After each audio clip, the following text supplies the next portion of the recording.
नमस्कार, मी नेहाल तायवाडे दैनिक साहसिक मधून आपल्यासोबत आता आहे भूषण धांगुलकर. तर यांना आपण विचारूया की येणाऱ्या इलेक्शनमध्ये जे 15 तारखेला होणार आहे, 15 जानेवारीला इलेक्शन होणार आहे, तर त्याबद्दल यांचे काय विचार आहे. यांचे आम आदमी पार्टीचे जे लोक उभे होणार आहेत किंवा निवडणुकीसाठी जे लोक भेटणार आहेत त्यांचे काय आहे नेमकं. नमस्कार. आम आदमी पार्टी 2026 मध्ये होणारी जी महानगरपालिका आहे, ह्या महानगरपालिकेमध्ये सगळ्या सीटांवरती पूर्ण ताकदीने आपले कॅन्डिडेट टाकणार आहे आणि त्याचबरोबर लोकांचे जे मूलभूत गरजा आहे त्याच्यावरती काम करायसाठी आम आदमी पार्टी ह्या नागपूरच्या जनतेला आवाहन करणार आहे की तुम्ही आम्हाला तुमच्या मूलभूत गरजांकरिता वोट द्या आणि त्याच्या माध्यमातून आम्ही जेणेकरून नागपूरच्या जनतेचे जे मूलभूत अधिकार आहे, मूलभूत गरजा आहे, त्याच्यासाठी आम्ही काम करू शकू.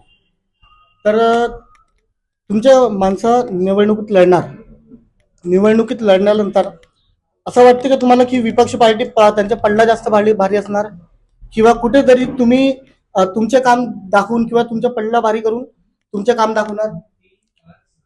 हे बघा, आम्ही महानगरपालिकेच्या इलेक्शनमध्ये पहिल्यांदा पाय ठेवत आहे, पदार्पण करून राहिलो आहे नागपूर महानगरपालिकेमध्ये. आम्हाला खात्री आहे की यावेळेस आम आदमी पार्टीचं नारळ फुटणार. आम्हाला महानगरपालिकेमध्ये एंट्री मिळणार, हाऊसमध्ये एंट्री मिळणार आणि त्याच्या माध्यमातून आम्ही लोकांचे जे कामं आहे त्यांच्यासाठी पाणी, शिक्षण, स्वास्थ्य व्यवस्था अशा मूलभूत गरजांवरती आम आदमी पार्टी नागपूरच्या जनतेसाठी काम करणार. त्याचबरोबर आमचं असं मत आहे की 15 वर्षापासून थेट भारतीय जनता पार्टी सत्तेत आहे, त्यानंतर इथे प्रशासक बसला 2-2.5 वर्षापासून. तर आमचं या नागपूरच्या जनतेला आव्हान आहे की 15 वर्षा तुम्ही यांचं राजकारण बघितलं, त्याच्यात तुमच्या पाण्याच्या बिलाची परिस्थिती आज काय आहे. आज पाण्याचे बिल एक सर्वसामान्य घरामध्ये 2,000, 2,500, 3,000 असे येतात. याआधी काय परिस्थिती होती. हे जे प्रायव्हेटायझेशन पाण्याचं करण्यात आलं हे भारतीय जनता पार्टीच्या माध्यमातून करण्यात आलं. त्यांनी हे म्हणून केलं की 24 तास आम्ही पाणी देऊ म्हणून. आजची परिस्थिती काय आहे, सकाळी 1-1.5 तास येतो, संध्याकाळी काही वेळ पाणी येतं. तर लोकांना 24 तासाचा आमिष देऊन त्यांनी पाण्याचं प्रायव्हेटायझेशन केलं. तर आम्ही आम आदमी पार्टी सर्वप्रथम ह्या महानगरपालिकेची जी OCW आहे, ही प्रायव्हेट कंपनीला ज्यांना हे पाणी पुरवठा करण्याचं, डिस्ट्रीब्युशनचं जे काम देण्यात आलंय त्याच्यावरती आम्ही ऑडिट बसू. ऑडिट बसवल्यानंतर त्या ऑडिटच्या जे काही आम्हाला फाइंडिंग्स येतील त्या फाइंडिंग्सच्या माध्यमातून आम्ही कारवाई करू आणि आमची ठाम मत आहे की जर कोणतं सरकार लोकांच्या मूलभूत गरजा जर पूर्ण नाही करू शकत तर ती सरकार राहण्याचा त्या सरकारला अधिकार नाही आहे. आम्ही त्याचबरोबर जे महानगरपालिकेच्या शाळा आहे ज्याची जी दयनीय परिस्थिती आहे, जवळपास 250 करोड रुपये महानगरपालिका शाळांवरती दरवर्षी खर्च करते, त्या 250 करोड रुपयावरती पण आम आदमी पार्टी ऑडिट करणार आणि ते जे पैसे ज्या कामासाठी मुलांच्या ज्या म्हणजे शाळेत बेंच नाहीये, लाईट नाहीये, संडास बाथरूमची सुविधा नाहीये, पिण्याचं पाणी नाहीये, अशा मूलभूत गरजा पण महानगरपालिकेच्या शाळांमध्ये नाहीयेत.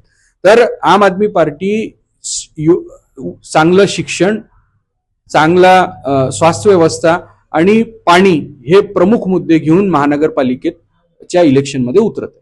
फक्त पाणीच की वीज बिल, आणखी जे रोड खराब आहेत, रस्ते खराब आहेत, त्याबद्दलही काही तुम्ही विचार केलेला आहे. हे बघा, इलेक्ट्रिसिटीचे जे रेट आहे महाराष्ट्रामध्ये ते देशातले सगळ्यात हायेस्ट रेट्स आहेत. पण इलेक्ट्रिसिटी हा महानगरपालिकेचा मुद्दा नाही आहे. तरी आमचं म्हणणं आहे की हे इलेक्ट्रिसिटीचे रेट प्रायव्हेटायझेशनमुळे झाले आहे आणि ते भारतीय जनता पार्टीच्या माध्यमातूनच ते झालं आणि त्याला काँग्रेस आणि भाजपाचं साठगाठ आहे. आम्ही ह्या ठाम मताचं आहोत. त्याचबरोबर हे जे रोड, रस्ते, गटर लाईन, गार्डन्स आणि ज्या काही मूलभूत गरजा मुलांच्या स्पोर्ट्सच्या ज्या स्पोर्ट्ससाठी ज्या फॅसिलिटीज बनवाव्या लागतात, त्या ज्या गरजा आहेत त्या गरजा महानगरपालिका पूर्ण करू शकत नाही, भारतीय जनता पार्टी पूर्ण करू शकत नाही. कुठलंही खाली जागा मिळाली तर त्यांना ते प्रायव्हेट सेक्टरला द्यायची असते. NITच्या माध्यमातूनही भरपूरशा गोष्टी ही भारतीय जनता पार्टी करते. पण असो, आमचं फक्त एवढं म्हणणं आहे की ज्या मूलभूत गरजा लोकांना हव्या आहेत त्या मूलभूत गरजांसाठी आम आदमी पार्टी काम करणार. काँग्रेस आणि बीजेपी जसं प्रचार करते, नेमकं तसंच प्रचार तुम्ही करणार आहे की आणखी काही? अहो, काँग्रेस आणि बीजेपी फक्त एक दुसऱ्याचं सांगते, धर्म, कास्ट, जाती आणि धर्माचं राजकारण करतात आणि नुसता एक दुसऱ्यांवरती लालचन लावतात. दुसरं काही ते राजकारण करत नाही. आमचं हे म्हणणं आहे, आम्ही लोकांचे मुद्दे घेऊन लोकांपर्यंत चाललोय. त्यांचं राजकारण ते करत बसतील. आम्ही कोणत्या मुद्द्यांवर चाललोय हे आम्ही तुम्हाला आता सांगितलंय.